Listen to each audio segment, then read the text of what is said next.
अस्सलाम वालेकुम जी प्यारे दोस्तों, के हाल ने। उम्मीद करना कि तुसी सारे भैन भरा ठीक होवोगे ते अलहमदुलिल्लाह तुहाडियां दुआवां नाल मैं भी बिल्कुल ठीक ठाक हाँ। तो सर जी, अज मैं मौजूद हाँ ज़िला मंडी बहावलदीन के गाँव मोजियां वाले विच, जिथे कि एक बड़ा ही अफसोसनाक वाक़या पेश आया कि 37 साला नौजवान जिहड़ा वो डुब के ते जां बाक हो गया। तो वाक़या कुछ इस तरह पेश आया कि 37 साला नौजवान आया पीर महल दा रैशी है, ज़िला टोबा टेक सिंह। तो अमरा कलाम विच टेंट सर्विस वालियां नाल ओह काम करदा है। तो उत्थे जनाब नहर दे उत्ते आए ने कलीन धोन, तो पैर थड़ुकिया नौजवान का, तो नहर विच डिग्गया।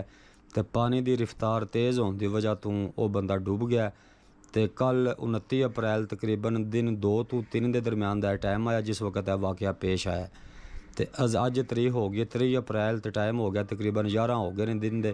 तो अजे तक तलाश जारी है, तो बाकी अजे तक उसकी जी लाश है वो नहीं मिल रही। तो उस दे लवाहिकीन भी इतला दे दी कि उसके वालदैन भी वो भी आ रहे हैं। तो बाकी अजे तक रेस्क्यू वाले वेख रहे हो सामने ऑपरेशन लगे ने करन। तो अजे तक उसकी तलाश जारी है, तो बाकी मयत जी नहीं मिल रही।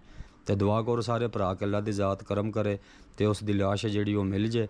तो अल्लाह पंजतन पाक उसके वालदैन सब्रे जमील अता फरमावे।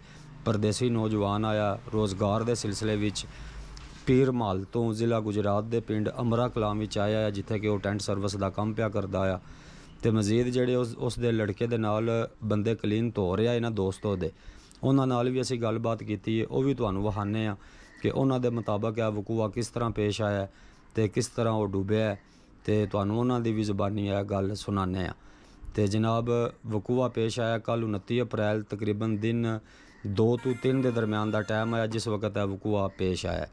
तो अजे तक उसकी तलाश है जी जारी है, रेस्क्यू वाले ऑपरेशन लगे ने करन। तो बहरहाल वो लाश है जी नहीं मिल रही।